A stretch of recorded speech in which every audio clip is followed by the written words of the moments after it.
Bueno, por la forma como lo dijo mi paciente, yo diría que es importante aclararle a muchas personas porque sé que como a ella, quizás en el imaginario colectivo está la idea de que los cierres tienen que ver con confrontarse o sentarse a hablar con alguien con quien no se quiere hablar. Pero esto va mucho más allá porque resulta que en psicología no solamente cerramos relaciones o vínculos, los procesos de cierre forman parte de los cambios. Cada vez que hay un cambio en nuestra vida, va a surgir desde lo mental la necesidad de cerrar. Y de hecho cerramos también procesos o cerramos o nos despedimos de etapas vividas. Es un proceso psicológico relativamente complejo, pero desde el punto de vista de la salud mental muy importante. Así que yo diría que, bueno, no es obligatorio, pero sí es recomendable aprender a cerrar. Además, yo no sé si te has dado cuenta, pero creo que el mundo está cambiando a súper velocidad y el hecho de que a veces a la gente no le dé tiempo de cerrar bien un proceso, una etapa, un periodo, una relación, pues eso también va a tener consecuencias en el futuro, especialmente porque no se resuelven los duelos, porque el duelo en realidad es parte de este proceso de cierre, pero el final, que sería como esta despedida a la que mucha gente le teme, es necesario cada vez que hacemos un cambio y pasamos un duelo, es de alguna manera la preparación para lo que viene. Por eso es que es un proceso complejo que además no es rápido. Yo diría que lo problemático de esto en el imaginario es que primero para muchas personas está la idea distorsionada de que todo cierre puede ser el sinónimo de felicidad. Y eso no necesariamente va a ser así. La felicidad viene, pero quizás no tan rápido una vez cerrado el proceso. Y por otra parte, yo diría que la otra cosa que está en el imaginario colectivo es que cerrar significa olvidar y la gente muchas veces no quiere olvidar y no nada que ver. Realmente el proceso de cierre tiene que ver con reubicar, reacomodar una experiencia desde el punto de vista mental para poder entonces estar dispuesta o dispuesto a lo que viene. Y además, yo te diría que un ejemplo de lo que realmente sería desde lo psicológico un cierre, lo podemos ver en esta analogía con un libro. Cuando tú terminas de leerte un libro, el libro no desaparece. Tú simplemente lo colocas en un espacio X, una biblioteca, y allí va a permanecer hasta que venga alguien y lo tome o hasta que lo muevas de sitio. Pero el libro está allí disponible por si acaso tú o alguien más necesita la información de ese libro. Entonces los cierres realmente son eso, un reacomodo de la información que está disponible en la memoria por si acaso tú lo necesitas en algún momento de tu vida, sacar nuevamente esa experiencia, pero que además ya está modificada, ¿verdad? Es como el libro, después que tú lo lees, lo has manoseado, le has doblado las hojas, el libro deja de ser nuevo. Algo así sería el proceso de cierre desde el punto de vista mental. Quiero comentarte además que en este episodio y por qué es importante el trabajo de los cierres, porque en el próximo te voy a hablar precisamente de cómo se hace un proceso de cierre, por supuesto de una forma sucinta, pero me da pie desde esta frase para conectar con el siguiente episodio. Así que espero que este sea de tu interés y te quedes atento al próximo que está vinculado con este.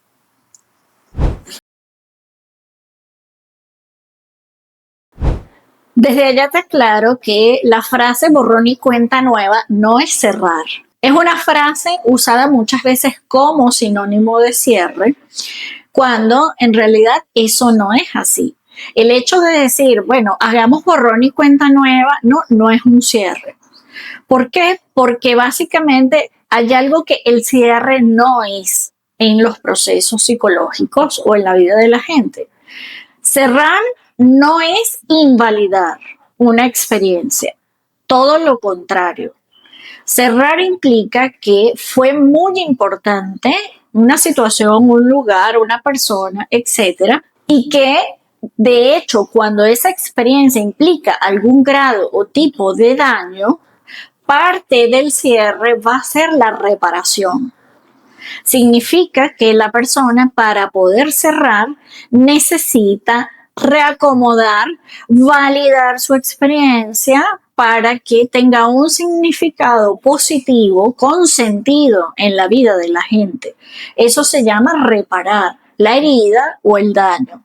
Y es necesario hacerlo en el proceso de cierre porque si no, de hecho, la gente se siente muchas veces que no ha cerrado, que quedó algo inconcluso o inclusive la herida puede quedar abierta. Así que, primera cosa importante, no es invalidar una experiencia. Cerrar tampoco significa que algo deja de existir, especialmente en los casos de fallecimientos de personas queridas. Yo te diría que una de las imágenes que la gente asocia muy distorsionadamente con la despedida o el cierre es que la gente cree que se va a olvidar de su ser querido y no hay manera de olvidar a gente querida o no hay manera de olvidar algo que para nosotros fue muy significativo, a menos, claro, que tengas alguna lesión neurológica justo en el área de la memoria. Pero en realidad, nunca la experiencia desaparece con el cierre. Va a haber un cambio en la información que va a quedar almacenada en el cerebro. Podemos decir entonces que el cierre, lo que sí es en realidad, es la integración precisamente de la experiencia, del tiempo vivido, del lugar, del vínculo en la historia personal y que de alguna manera cuando nos toca cerrar es porque ya sabemos o entendemos que esa experiencia, lugar o persona dio todo lo que tenía que dar. Es como que ya se agotó la energía, es como que aquí ya no avanzo, ya no tengo más hacia dónde crecer y por eso es necesario antes de despedirse, pues hacer este proceso de integración, darle el sentido y la relevancia que ha tenido en nuestra vida, tomar de esa experiencia las lecciones aprendidas, porque siempre vamos a aprender de cualquier experiencia que se acaba, que llega a su final y que de alguna manera cuando integramos eso es como acomodar un espacio en la mente para lo nuevo. Por eso se hace la integración. Vamos a decir que es algo así como una compactación, como una reclasificación de la información y me voy a quedar con lo más importante, lo más significativo y doy y va a quedar además un espacio para lo nuevo. Vuelvo con una analogía muy común, que es la del closet. Cuando tú vas a hacer un cambio o vas a introducir nuevas prendas, porque ya no te queda la ropa, porque no te gusta ya, porque se acabó la moda, porque, no sé, ya tienes tiempo que no la usas, ese proceso de clasificación, de acomodar, de sacar lo que no usas, quedarte con lo que todavía vas a usar o te gusta o tiene algún significado, va a hacer que quede más espacio en el closet para poder entonces recibir lo nuevo. Así que sí, es importante que hagamos cierres en la vida para poder darle paso a las nuevas experiencias y a la nueva información. Y por otra parte, una cosa muy importante que sí son los cierres es justicia para ti. Y por eso no va a haber olvido. Cuando una persona demanda justicia y especialmente porque se siente herida, porque realmente recibió algún tipo de daño, hay que recuperar el equilibrio. Es como que se necesita con todo el ser una compensación, algo que me haga sentir balanceada, en equilibrio y para ello entonces están los actos de justicia e inclusive la reparación, por ejemplo, lo puedes haber escuchado muchas veces en procesos sociales cuando han habido periodos de dictadura, de encarcelamientos, de torturas, pues hasta desde el punto de vista legal se quiere la justicia, es decir, la compensación, la sensación de que estamos a mano y de que ya yo estoy en paz y de que de alguna manera siento que he recibido alguna forma de pago, compensación o fue resarcido el daño. Por eso también los cierres implican un acto de justicia. Y aquí yo suelo ser bastante enfática como profesional también formada en derechos humanos, que no es sano, no es bueno dejar procesos legales abiertos, ningún proceso, pero sobre todo los legales, porque todo lo que se deja abierto sin cerrar se va a volver a repetir en tu vida de otra forma en otro momento. Puedes estar seguro de que así funcionan, no sé, las leyes universales. Es lo que yo he visto y bueno, es lo que dice también la literatura de por qué es necesario hacer la justicia cuando se ha recibido mucho daño o han habido muchas pérdidas en la vida de la gente. En todo caso, sobre este tema del final, del cierre, de la reparación, puedes encontrar más información en mi página web, laculpaestuya.com. De hecho, la última audioayuda, la número 200, precisamente como parte de la despedida, la titulé El adiós no es el final. Porque todo cierre además va a implicar que va a venir algo nuevo, algo completamente diferente, así que te recomiendo esa audioayuda. También están los libros en la página web a la venta y particularmente el número 4 trata solamente acerca del cambio y todo lo que va asociado a los procesos de cambio. Está titulado El cambio comienza en mí. Pero yo te recomiendo toda la serie de los libros. Y no olvides también que están las nuevas tarjetas de regalo para recibir psicoterapia online, ya sea porque te regalaron una tarjeta o porque pediste de regalo una. Pasa por allá por la página web para más información y recuerda suscribirte por allá y también por aquí, sobre todo si te gusta este podcast y los temas que trabajo para llevar esta información a quien pueda necesitar la ayuda. Un like o un me gusta ayuda muchísimo a seguir desarrollando este tipo de contenido.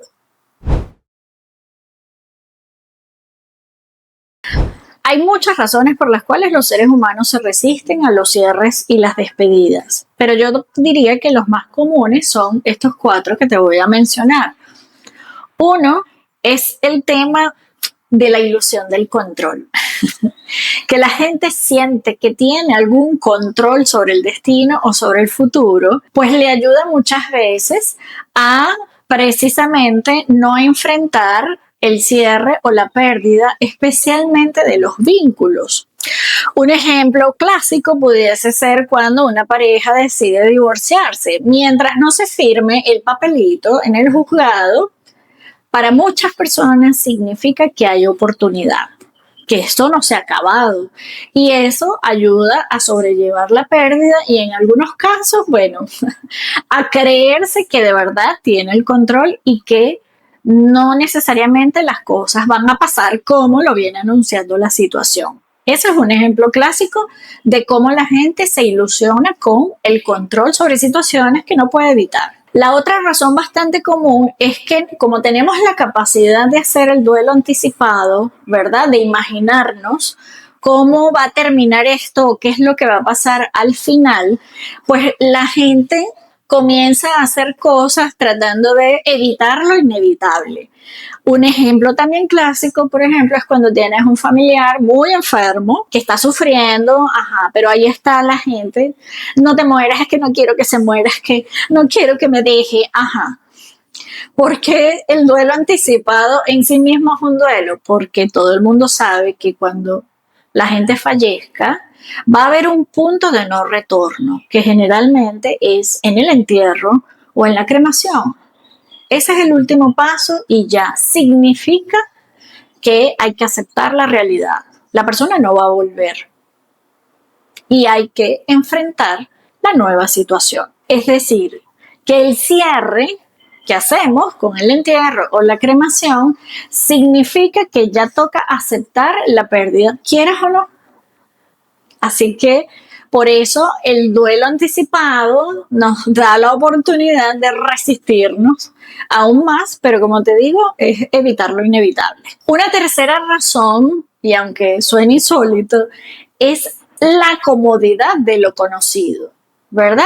Más vale conocido que bueno por conocer. Para muchas personas es preferible soportar algún grado de dolor porque ya lo conoce, a tener que enfrentar la incertidumbre de lo nuevo que es completamente desconocido. Sí, parece increíble, pero la mente tiene sus mecanismos para precisamente evitar, por ejemplo, tomar decisiones o no tener que hacer los cambios necesarios. Es decir, aquí hay una ganancia secundaria, hay un beneficio cuando la persona está en su zona de confort porque siente que no tiene que ocuparse del futuro y todo lo incierto del futuro si evade el cierre. Pero no te quiero contar el costo que eso tiene. Vuelvo, insisto, la realidad siempre nos va a llevar a un cambio, así que más tarde que temprano esa ganancia secundaria se convierte en un peso importante en términos de salud mental o de sufrimiento. Y por último, una bastante común también es que para muchas personas no cerrar es una forma de autocastigo. Es además una manera de vivir esto que la sociedad pues llama el sufrimiento como forma de pago por un comportamiento X o por una situación X en la vida y que la gente cree que se merece estar en ese estado de sufrimiento como una forma de compensar algo que supuestamente hizo mal, como que no resolvió, como que bueno, no lo afrontó, como que no se atrevió en su momento y de alguna manera estar en ese estado de sufrimiento, pues es una manera de autocastigarse, quizás un rasgo bastante masoquista, de hecho en algunas personalidades, pero esa también es una razón bastante válida para muchas personas para no cerrar y mantenerse en el sufrimiento. Ahora bien, es válida la respuesta de mi paciente cuando aceptó honestamente el no quiero. O sea, pero ¿para qué hay que cerrar? Yo no quiero hacer eso. Y es que en realidad lo que suele pasar es que la gente no está lista todavía para hacer el cierre. Pero la verdad es que sobre todo en terapia el proceso va a llevar a que surja la necesidad de hacer un cierre. Porque es un proceso y hay que prepararse para ese proceso. Y normalmente la gente sabe cuándo está lista ya para despedirse de algo en su vida. Así que es válido que en algunos momentos de la terapia, pues la gente no se sienta lista, no quiere hacerlo porque en verdad es que no está lista para hacerlo. Entonces, en esos casos, pues, ¿qué sugerimos nosotros? Y también porque van a suceder, digamos, como ciertas fases previas al cierre, es necesario e importante para el proceso que las personas las vivan porque tienen que comprobar ciertas cosas, ¿no? Una de las acciones que vamos a siempre sugerir es que al menos se haga un cierre simbólico. Cuando ya la persona también se siente agotada, no quiere seguir trabajando, lidiando sobre el mismo tema y quiere avanzar, bueno, vamos a hacer primero que nada un cierre simbólico. Pero desde el punto de vista psicoterapéutico sabemos que eso todavía no está cerrado completamente. ¿Y qué puede ser un cierre simbólico? Por ejemplo, cuando una persona se separa y hace como una predespedida diciendo, bueno, gracias por lo vivido, te voy a dejar porque quiero ver qué siento sin ti. Este primer paso, por ejemplo, es necesario para que la gente comience a experimentar cosas diferentes y compruebe si de verdad está lista para salir de la relación o aún no está lista porque todavía hay sentimientos encontrados o confusos. Y este cierre simbólico, por ejemplo, es bastante común en los temas de pareja. La gente siente la necesidad de alejarse, y de pronto a los 3 meses, ya sabes, ese es el tiempo, 3 meses, no, ya va, es que me falta algo, es que me siento solo, es que todavía la extraño y vuelve otra vez. Entonces eso es completamente normal, pero ya digamos que eso es una forma de cierre que es importante que la gente también conozca. La otra cosa que inclusive suele pasar desde el punto de vista terapéutico, bueno, es que la gente se dé el permiso para hacer una pausa. Es decir, me voy a apartar de esta situación, llámese relación, llámese convivencia, llámese inclusive proceso terapéutico, porque la persona necesita probarse a sí misma que está lista o no. O muchas veces, que me ha ocurrido con pacientes que me dicen, bueno, Gisela, yo voy a dejar mi terapia hasta aquí, yo sé que no he cerrado, tengo tarea pendiente, pero no estoy lista todavía, no quiero trabajar ese tema aún. Entonces voy a dejar la terapia hasta aquí a ver qué pasa. Y eso lo respetamos porque, de hecho, muchas veces con el tiempo regresan cuando ya vuelven a revivir situaciones parecidas, por eso es que regresan y como que ya hay otro entendimiento y la gente sí comprende que quiere definitivamente acabar con eso y por eso regresa a su terapia. Pero eso es perfectamente válido que la gente haga su pausa porque necesita de verdad revisar sus propios sentimientos acerca de sí misma o de la situación y sabe de todas maneras que tiene tareas pendientes que aún hay que cerrar. Y por último, también es importante y necesario y muchas veces, bueno, lo ponemos como tarea terapéutica, es que la persona vaya haciendo pequeños cierres o pequeñas liberaciones, por ejemplo, a través de ciertas expresiones verbales, que diga cosas que nunca ha dicho, que la persona se dé la oportunidad de expresar un sentimiento acerca de una situación en particular, y esto suele ocurrir bastante en los temas familiares, y le da a la gente una sensación como de calma. Lo hice, ay, no fue tan difícil, no fue tan horrible. La verdad es que esto es un buen ejercicio, pero no es suficiente para nosotros hablar de cierre, porque el cierre tiene otras características que es de lo que te voy a hablar justamente en el próximo episodio. Pero está bien que la gente haga estas expresiones previas, tanto de sentimientos, tanto de palabras o ciertas acciones que nunca he hecho y que en algún momento del proceso se atreve, porque es una forma de conocer la sensación de liberación que genera, ya, lo dije, ya, lo solté, no pasó nada y me siento bien. Pero que quede claro que ese no es el cierre definitivo. Sin embargo, a veces es importante incorporarlo y hasta la gente sabe que está lista para empezar a hacer cosas diferentes. Y eso está muy bien. Y ya para cerrar, después de haberte dado este panorama de lo que hay detrás de los cierres y las despedidas en los seres humanos, yo creo que es importante entender desde lo clínico dos cosas importantes.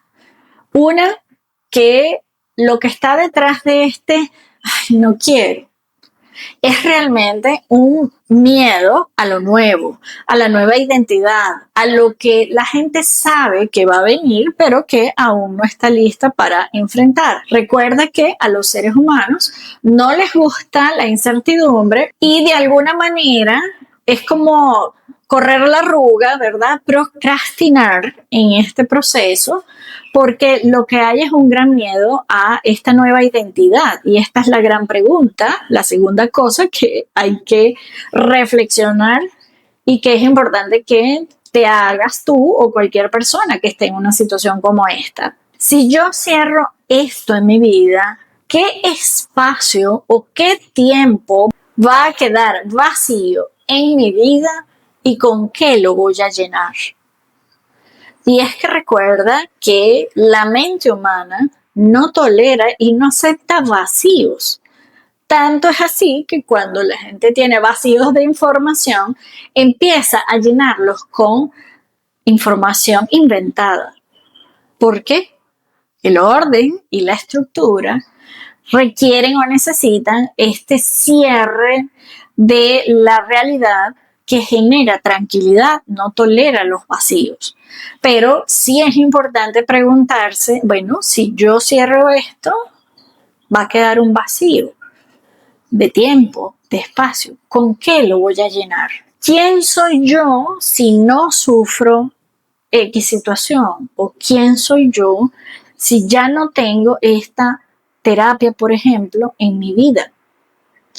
Entonces, el no tener una respuesta para eso y que va a implicar un proceso de descubrimiento y unas acciones que vienen después del cierre, pues muchas veces es lo que la gente se tiene que responder en el camino. Y hasta que no tenga clara esa respuesta, pues probablemente no va a estar lista para avanzar. Pero es bueno siempre responderse a estas preguntas más existenciales que tienen que ver con los finales. Así que, si no tienes una respuesta como esa para una situación parecida, te voy a invitar de nuevo a que pases por mi página web y revises cualquiera de las 200 audioayudas de los diferentes temas de psicología que tienen que ver con estos procesos de cierre también, a que busques los libros que te ayuden a tener más información y más soporte para tomar decisiones de cambio, y que pases por la página web también a visitar la sección de psicoterapia online para que pidas tu cita, o por el área de tarjetas de regalo para que conozcas este nuevo producto si crees que necesitas apoyo y puedas pedir tu tarjeta de regalo, o quieras ayudar a alguien y se la quieras regalar regalándole bienestar. Te espero entonces en el próximo y sigamos hablando de cierres.